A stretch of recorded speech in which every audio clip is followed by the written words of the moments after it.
ہم کوشش کے باوجود اندر سے سرگوشیوں کی آواز بھی نہیں سن سکے تو ویرا سلطان شاہ کو لے بیٹھی۔ اس نے ہمیں اس مہم کے بارے میں ایک ایک بات بتا دی تھی۔ تمہاری مثال واقعی ٹھیک تھی۔ میں بے اختیار ہنس پڑا اور وہ بھی میری ہنسی میں شریک ہو گئی۔ پتہ نہیں وہ ذہنی دباؤ کی شدت تھی یا جسمانی تھکان کی زیادتی کہ میں صبح ہونے تک گہری نیند نہیں سو سکا۔ سارا وقت غنودگی یا بیداری کی کیفیت میں گزر گیا۔ ذرا سی آنکھیں بند ہوتی تھیں تو سردار پائندہ گل کی کہی ہوئی عجیب و غریب باتیں مجسم ہو کر سامنے آنے لگتی تھیں۔ چھوٹے خان کی میت پر اپنے بال بکھیرے گریا حکنا عورتیں سڑے ہوئے ببول کی راکھ سے ہولی کھیلتے ہوئے شیطانی ہیولے سردار پائندہ گل کے قدموں کی خاک اپنے سروں میں ڈالتے ہوئے مرد و زن زاروں قطار روتے ہوئے پہاڑ گنجے سروں اور برہنہ چھاتیوں والی شرمسار عورتیں اور نہ جانے کیا کیا میرے تصور میں چکراتا رہا اور ان کا زور بندتے ہی میری آنکھ کھل جاتی۔ آخر کار اجالا پھیلتے ہی میں نے بستر چھوڑ دیا۔ غزالہ بے پروانہ انداز میں گہری نیند سو رہی تھی۔ نیند کی بے حجابی نے اس کے پیکر کو اس قدر دلربا اور کشش انگیز بنا دیا تھا کہ اسے بے اختیار باہوں میں سمیٹ لینے کو دل چاہنے لگا۔ اس سے قبل کہ میں بے لگام اور منہ زور جذبوں سے بے بس ہو کر اس کی نیند میں خلل انداز ہوتا، میں اپنی خوابگاہ سے باہر نکل گیا۔ میں نے اپنی ڈار سے بچھڑے ہوئے کسی بے چین پرندے کی طرح پورے گھر کا طواف کیا تو ہر طرف نیند کی دیوی اپنے ڈیرے ڈالے نظر آئی۔ ویرا اپنے بستر پر زہد شکن انداز میں بڑی بے خبر سو رہی تھی۔ سلطان شاہ ڈرائنگ روم میں صوفے کی گدیوں میں الجھا بے سود پڑا ہوا تھا۔ میں سیدھا باتھ روم میں گھس گیا۔ نیم گرم پانی کی تیز دھاروں میں دیر تک نہانے کے بعد میری تھکان اور بے خوابی کی کسل مندی بالکل بہ گئی۔ آخر میں نے ٹھنڈے پانی کی دھاریں بہائیں تو مجھے یوں محسوس ہوا جیسے میرے جسم کا ایک ایک مسام کھل گیا ہو۔ طویل غسل سے فارغ ہو کر میں کچن میں جا گھسا جہاں خورد و نوش کا وافر سامان موجود تھا۔ میں اپنے لیے ناشتے کی تیاری میں مصروف تھا کہ ہلکی سی ڈور بیل بجی۔ میں نے کچن سے نکل کر دروازہ کھولا تو باہر اول خان موجود تھا اور اس کے چہرے پر ہوائیاں اڑ رہی تھی۔ میں نے نرمی سے اس کا ہاتھ تھام کر اسے اندر کھینچ لیا۔ خیریت تو ہے؟ بہت پریشان اور بادحواس نظر آ رہے ہو، میں نے سادگی سے پوچھا۔ وہ دونوں لاپتہ ہو گئے۔ وہ رات کو اپنے 2 مہمانوں کے ساتھ گئے تھے۔ اس کے بعد سے ان کا کوئی سراغ نہیں مل سکا۔ میں رات کے 3 بجے سے اسی چکر میں پھنسا ہوا ہوں۔ وہ گہری سانس لے کر بولا۔ صبح ہی صبح یہاں تک دوڑ لگانے کی کیا ضرورت تھی؟ فون پر ہی بات کر لی ہوتی۔ بس بخلاہٹ میں خود ہی دوڑا چلا آیا۔ ان کے غائب ہونے سے میری پوزیشن مخدوش ہو گئی ہے کیونکہ آئی بی والوں نے یہ سراغ لگا لیا ہے کہ غیر ملکیوں کے تعاقب میں نکارا ہونے والی گاڑی میری ہی تھی۔ کچھ نہیں ہوتا، میں نے اس کی بات کاٹ دی۔ وہ دونوں مارے جا چکے ہیں۔ تھوڑی دیر بعد میں خود فون کر کے تمہیں خوشخبری سنانے والا تھا کہ بل جونز اور پال ایتھرٹن اب اس دنیا میں نہیں ہیں۔ مارے گئے؟ اس نے بے اعتباری سے دہرایا۔ یہ تم کیسے کہہ سکتے ہو؟ اس لیے کہ ان دونوں کو میں نے اپنے ہاتھوں سے گولیاں ماری تھی، میں نے فخریہ لہجے میں کہا۔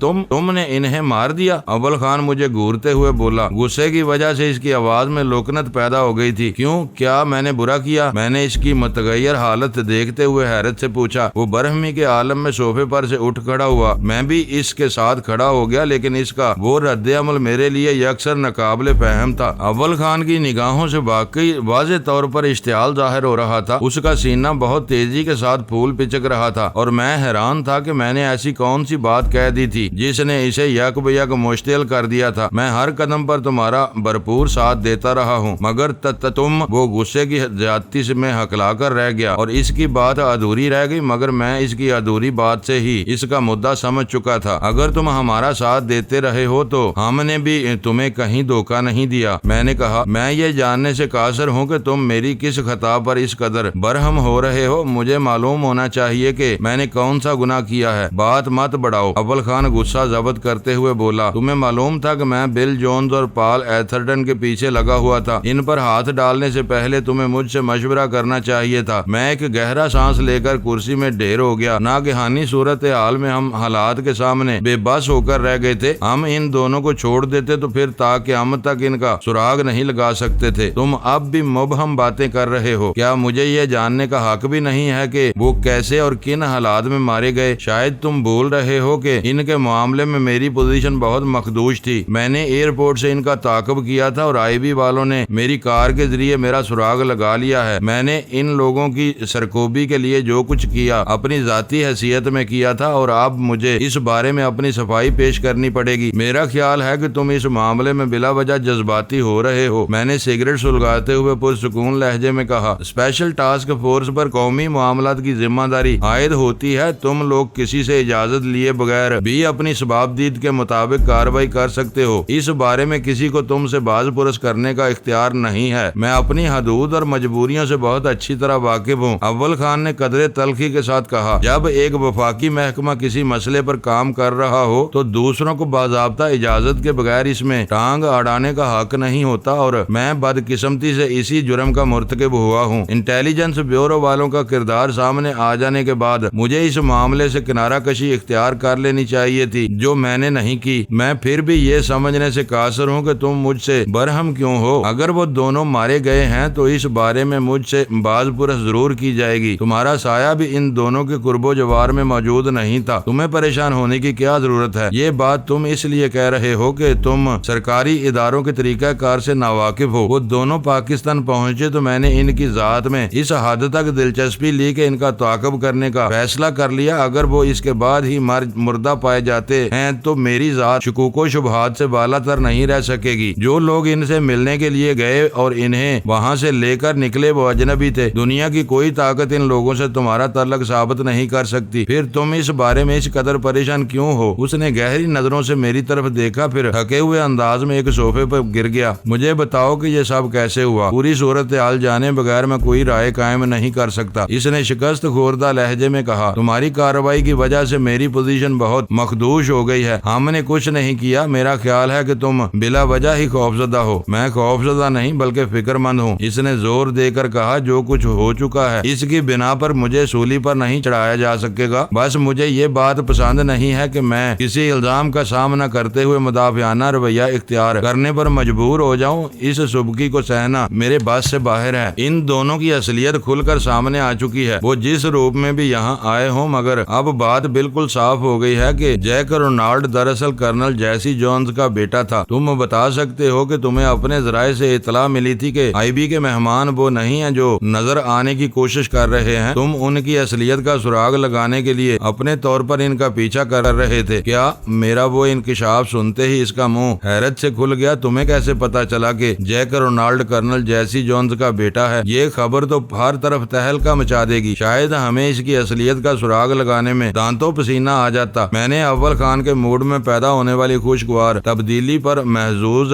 ہوتے ہوئے کہا، یہ اطلاع جمی لائٹ سے ملی تھی۔ جمی لائٹ سے؟ اول خان پر حیرت کا دوسرا حملہ ہوا۔ لیکن اس وقت تو تم نے مجھ سے اس بات کا کوئی ذکر نہیں کیا تھا۔ کیا اس سے دوبارہ بھی تمہاری بات ہوئی تھی؟ یہ بات اس نے مجھے نہیں ویرا کو بتائی تھی۔ اس کا اصل نام جیک رونالڈ نہیں بلکہ بل جونز تھا۔ ہو سکتا ہے کہ وہ ڈلاس کی اسلحہ ساز فیکٹری میں نام بدل کر نوکری کر رہا ہو۔ اس کا مطلب یہ ہوا کہ میں کل بلا وجہ ہی جاک مارتا رہا۔ میں نے ان کے بارے میں معلومات جمع کرنے میں کافی محنت کی تھی، اور تم بتا رہے ہو کہ ان قوائف کا حقیقت سے دور کا بھی واسطہ نہیں تھا۔ میں نے یہ نہیں کہا کہ تمہاری معلوم کی ہوئی بہت سی باتیں بالکل درست تھی، میں نے ہنس کر کہا۔ وہ واقعی ڈلاس کی اسلحہ ساز فیکٹری میں کام کرتا تھا۔ اس کے ساتھی کا نام پال ایتھرٹن ہی تھا۔ معلوم ہوتا ہے اس کی اصلیت سے واقف ہوتے ہی تم نے اس کی طرف دوڑ لگا دی تھی۔ میں اسے قتل کرنے کے ارادے سے نہیں گیا تھا۔ پال ایتھرٹن ایئرپورٹ پر مجھ سے ہم کلام ہو چکا تھا۔ اس نے مجھے البرٹو ویلیسا کا آدمی سمجھ کر بات کی تھی، اور میں اسی حیثیت میں ان دونوں کے عزائم کا اندازہ لگانے کے لیے ریسٹ ہاؤس کی طرف گیا۔ بس وہاں صورتحال بدلتی چلی گئی۔ مجھے تفصیل سے پورے واقعات بتاؤ تاکہ میں بھی کچھ سوچ سمجھ سکوں۔ میں نے ریسٹ ہاؤس سے آخر تک کے واقعات منو ان دہرا دیے۔ ان دونوں کے بھیانک منصوبے کے بارے میں سن کر اول خان ششدر رہ گیا۔ پرندوں کے ذریعے کسی نشانے کو تباہ کرنے کا وہ منصوبہ بادی النظر میں احمقانہ معلوم ہوتا تھا، لیکن ان لوگوں نے جس دماغ سوزی کے ساتھ اس کی جزیات تیار کی تھیں، اس کی وجہ سے ناکامی کے آثار مفقود نظر آتے تھے۔ شاید تم نے ان کی تیز رفتاری کی وجہ سے ان پر فوراً ہاتھ ڈالنے کا فیصلہ کیا ہوگا۔ میرے خاموش ہونے پر اول خان نے پرتجسس انداز میں پوچھا، اگر وہ مجھے اعتماد میں لے کر اپنے عزائم کے بارے میں کھلی باتیں نہ کرتے تو شاید ان کی رسی دراز ہو سکتی تھی۔ ان کے ارادوں سے واقف ہونے کے بعد انہیں ڈھیل دینا خطرناک ہو سکتا تھا۔ وہ اس قدر پر اعتماد نظر آ رہے تھے جیسے کراچی کے بجائے ڈلاس میں بیٹھ کر منصوبہ بندی کر رہے ہوں۔ ان کے وہم و گمان میں بھی نہیں تھا کہ انٹیلیجنس بیورو والوں کو اپنے فریب میں مبتلا کرنے کے بعد انہیں کوئی خطرہ لاحق ہو سکتا ہے۔ ان کے حد سے بڑے ہوئے اعتماد نے مجھے فوری کارروائی کارروائی کر گزرنے پر مجبور کیا۔ دوسری بات یہ تھی کہ وہ زندہ رہتے تو ان کے لائے ہوئے چھوٹے مگر مہلک ترین بموں کا ذخیرہ آج ان کی تحویل میں چلا جاتا۔ ہو سکتا ہے وہ اسے کہیں محفوظ کر دیتے اور ہم اس کا سراغ لگانے میں ناکام ہو جاتے۔ میری دانست میں ان کا فوری طور پر مارا جانا ناگزیر تھا۔ یہ سب درست ہے، لیکن بل جونز کا جیک رونالڈ کے نام سے سفر کیا تھا۔ ان دستاویزات کو کیسے چیلنج کیا جا سکے گا؟ اس کی کمپنی کے ریکارڈ میں بھی اس کا نام جیک رونالڈ ہوگا اور وہ اسی حیثیت میں اس کی لاش کی واپسی کا مطالبہ کریں گے۔ ان حالات میں اسے بل جونز کیسے ثابت کیا جا سکے گا؟ اول خان نے فکر مندانہ لہجے میں کہا، مجھے حیرت ہے کہ یہ بات تم کہہ رہے ہو۔ تم اپنے وسائل سے بہت کچھ ثابت کر سکتے ہو، پھر ایک بار آئی بی والوں کے ذہن میں شبہات پیدا ہو گئے تو وہ خود بھی حقیقت کا کھوج لگا لیں گے۔ ان کے لیے یہی کافی ہوگا کہ بل جونز اور پال ایتھرٹن کے ساتھ آنے والے کریٹوں میں سے جدید ترین اور تباہ کن بم برآمد ہوں۔ جو ہونا تھا وہ ہو گیا، اب اسے لوٹایا نہیں جا سکتا۔ میری چھٹی حص کہہ رہی ہے کہ جب تک دونوں لاشیں پاکستان میں موجود رہیں گی، کرنل جیسی جونز ان کا دعوے دار بننے کی حماقت نہیں کرے گا۔ نہیں، میں نے تیزی کے ساتھ اس کی بات کاٹ دی، اتنی مایوسی کی ضرورت نہیں۔ میں تمہیں یہ بتانا بھول گیا کہ بل جونز کرنل جیسی جونز کی اکلوتی اولاد تھا۔ ہو سکتا ہے کہ بیٹے کی موت کی خبر اسے پاگل کر دے۔ لاشوں کی یہاں سے روانگی میں تاخیر تمہارے لیے سود مند ثابت ہو سکتی ہے۔ کیا یہ درست ہے کہ کرنل جیسی جونز ڈیوڈ اسٹارت نامی یہودی تنظیم کے اما پر یہاں تقریب کاری کے منصوبے پر کام کر رہا ہے؟ اول خان نے پوچھا۔ بل جونز نے یہ اعتراف کر لیا تھا۔ ان لوگوں سے نیو یارک کے راس المیڈا نامی ایک یہودی نے معاملہ طے کیے تھے۔ وہ خود بہت سرگرم ڈیوڈ اسٹار ہے، اور دلچسپ بات یہ ہے کہ بل جونز بھی یہودی تھا۔ تھوڑی سی محنت کی جائے تو راس المیڈا کا سراغ لگانا زیادہ مشکل ثابت نہیں ہوگا۔ اول خان نے جیبی ڈائری میں راس المیڈا کا نام نوٹ کرتے ہوئے کہا، یہ بظاہر چھوٹی چھوٹی باتیں ہیں، لیکن ان سے مجھے بہت مدد ملے گی۔ میرے ذہن پر سوار بوجھ اب بہت ہلکا ہو گیا ہے۔ اول خان اس وقت اپنی ہی الجھن میں مبتلا تھا، اس لیے میں نے اس سے کسی دوسرے موضوع پر بات کرنی مناسب نہیں سمجھی، اور وہ مجھ سے ان دونوں کی لاشوں کی جائے وقوع سمجھ لینے کے بعد اجلت کے عالم میں واپس روانہ ہو گیا۔ اس کا خیال تھا کہ جیک رونالڈ کو کرنل جیسی جونز کا بیٹا تسلیم کرنا یا نہ کرنا تو بعد کی بات تھی۔ اس کے غیر متوقع قتل کی خبر انٹیلیجنس والوں کو ہلاک کر رکھ دینے کے لیے کافی تھی۔ اول خان کے جانے کے بعد غزالہ بیدار ہوئی، پھر یکے بعد دیگرے ویرا اور سلطان شاہ بھی اٹھ گئے۔ صبح ہی صبح کون آ گیا تھا؟ سلطان شاہ نے بیدار ہونے پر نیم و آنکھوں سے میری طرف دیکھتے ہوئے پوچھا۔ اس کا مطلب ہے کہ تم اس کے آ جانے پر سوتے ہوئے بن گئے تھے۔ یہ حویلی کا دیوان خانہ نہیں، ایک فلیٹ کا ڈرائنگ روم ہے۔ معزز ناظرین، لائک کریں، شیئر کریں اور کمنٹس باکس میں پاک آرمی زندہ باد، پاکستان پائندہ باد کا نعرہ ضرور درج کر کے اپنے ملک پر فخر کریں اور پاکستان کی بنیادیں مضبوط کرنے میں اپنا کردار ادا کریں۔ ویڈیو دیکھنے کا شکریہ۔ معزز ناظرین، اپنا خیال رکھیے گا اور ہمارے چینل کا بھی۔ ISI پاک آرمی زندہ باد، پاکستان پائندہ باد۔